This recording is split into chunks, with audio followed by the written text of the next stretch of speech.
Sampai-sampai Pak Prabowo Subianto panik. Turun. Loh, ini saya mau kasih pelajaran. Kesal dia, marah, bahkan meninggikan suaranya di sini. Mundur dulu. Yang disiplin dong, malu. Ada orang asing ini, lihat. Pak Prabowo bahkan sampai menyentil, dia mengatakan malu jika ini disiarkan oleh media asing. Malaysia terbaik umroh dan haji diiktiraf oleh Kerajaan Arab Saudi. Menurut Bapak dan Ibu, Indonesia terbaik di sisi apa ya?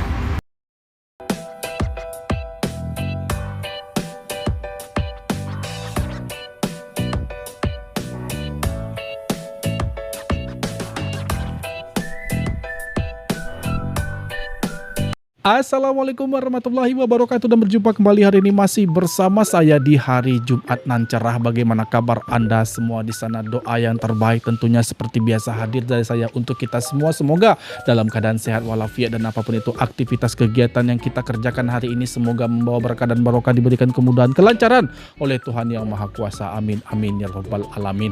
Sudah tidak merasa aneh lagi apabila Malaysia mendapat award, mendapat penghargaan dari banyak negara. Kemarin dari Arab Saudi terkait tentang pengurusan haji terbaik sedunia 5 kali 5 tahun berturut-turut. Itu sudah tidak aneh lagi. Nah, kali ini guys, ternyata ada satu hal yang disorot lagi yang datang dari Malaysia, yaitu adalah budaya antri beratur. Nah, kali ini mendapat perhatian khusus dari banyak orang, dari para netizen, dari banyak golongan. Nah, mengapa kabar yang seperti ini, hal-hal yang positif tidak pernah berhenti datang dari negara tetangga kita Malaysia? Mengapa? Oke, kita saksikan dulu video yang pertama ini. Let's go.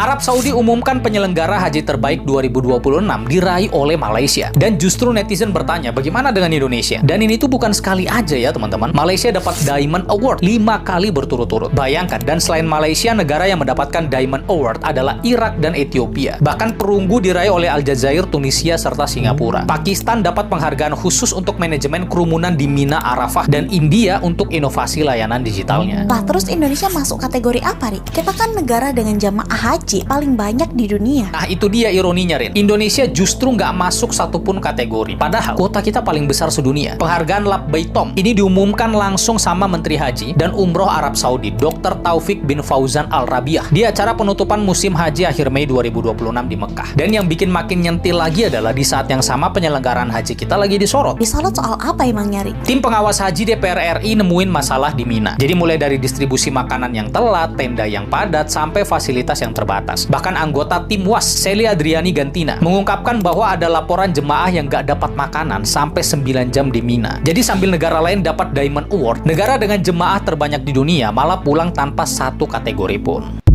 Malaysia dipuji sekali, 2 kali, 3 kali, 4 kali, dan bahkan sampai 5 kali di tahun ini. Berturut-turut mendapat pujian, dapat award, dapat juara dari Arab Saudi. Bahkan Irak, Ethiopia, Singapura pun dapat, India juga dapat. Tapi jamaah terbesar di muka bumi adalah dari Indonesia. Tapi Indonesia tak dapat apa-apa.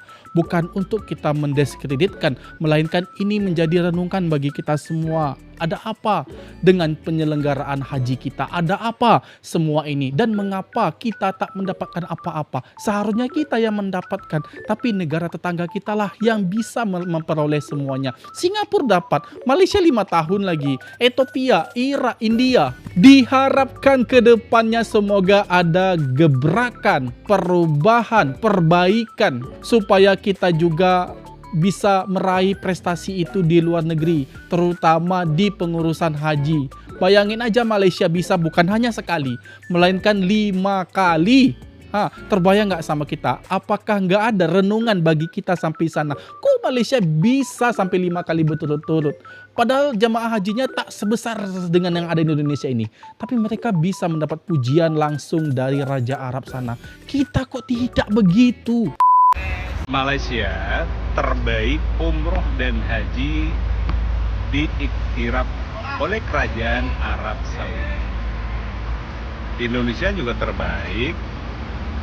Menurut Bapak dan Ibu, Indonesia terbaik di sisi apa ya? Yang jelas Malaysia terbaik untuk penyelenggara umroh dan haji. Itu versinya dari Kerajaan Arab Saudi. Sebenarnya kalau Indonesia juga terbaik kok. Netizen tahu kan terbaiknya yang mana.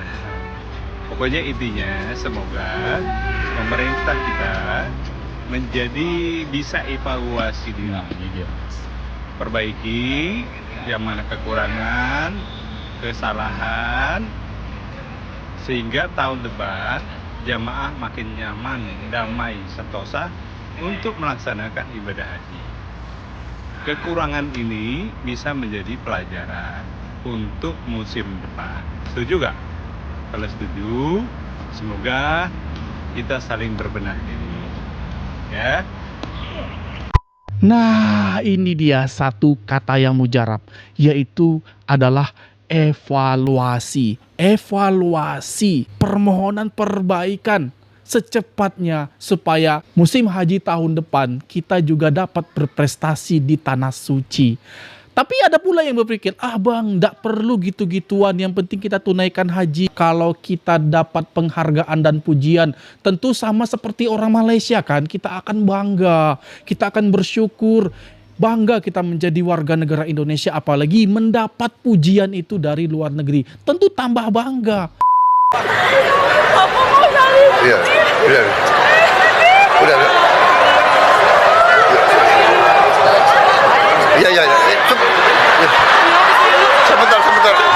Sebentar. Jangan saya foto. Pak, saya keliling Indonesia. Iya, udah. Saya berani Turun. taruhkan saya. Loh, ini saya mau kasih pelajaran. Turun dulu. Mundur dulu. Yang disiplin dong, malu.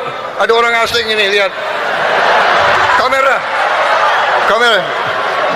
Kamera. Kamu. Bisa kelihatan di atas. Yuk, ini. Coba lihat. Ayamnya kasih lihat. Ayam ya. Yang kiri adalah ayam dipotong 14. Ini 14. Kalau saya potong 10. Ya. Ayam dipotong 14. Ini 10, Pak. Yang ini 10, Pak. 10. Yang ini berapa? Yang ini 8. Yang kanan 8. 8 ini yang saya mah. 8 itu 8. Gramnya, Pak. Gramnya. Kilogramnya. Sebesar ini. Potong 8. 8, Pak. 10. Saya ambil 1.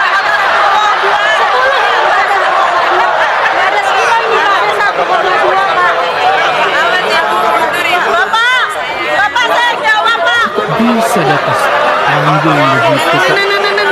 Ribut. Boleh dibantu saya yang jawab, Pak. Boleh. Biar Bapak bekerja dulu. Cuma kecil banget. Anda mah terlalu kecil, Pak.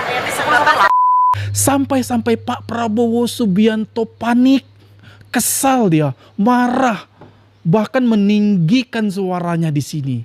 Apa enggak? Kita lihat budaya tertib di sini sulit, bahkan mesti dibilang sama Pak Presiden pun masih aja. Aduh, tengoklah riuh, ribut mereka. Apalagi ini pembahasan tentang MBG. Jelas-jelas Pak Presiden ingin membahas, ingin melihat apakah ayam yang harusnya itu potongan 14 atau potongan 8. Nah, mengapa para ibu-ibu, para encik-encik, para emak-emak, para semua ini datang ke atas panggung ya? Mau apa mereka? Seolah-olah ini memperlihatkan, aduh, kita ini harusnya orang yang punya. Tapi di sini sampai Pak Presiden mengatakan malu kita di sini. Pak Prabowo bahkan sampai menyentil, dia mengatakan malu jika ini disiarkan oleh media asing, oleh media Malaysia, oleh media Singapura, oleh media Vietnam dan Thailand. Malu.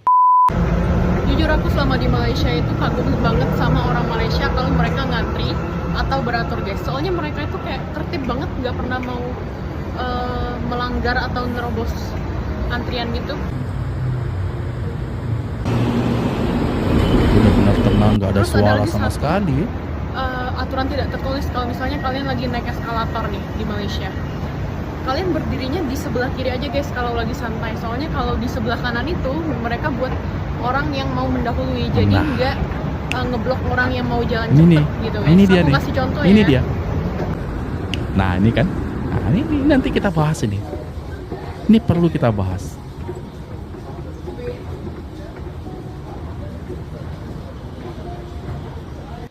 Ah, inilah yang bikin saya heran sekaligus takjub dengan negara tetangga kita Malaysia. Sewaktu saya di sana banyak diajari cara tentang adab perilaku kita di negara sana, guys.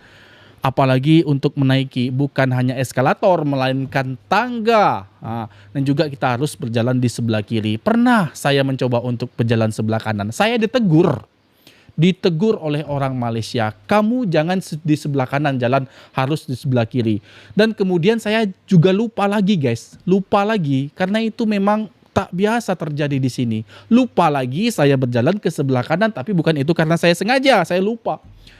Dan ditegur lagi oleh abang itu secara halus, secara baik, itulah guys ya. Tapi dia tidak marah, dia terus menegur saya.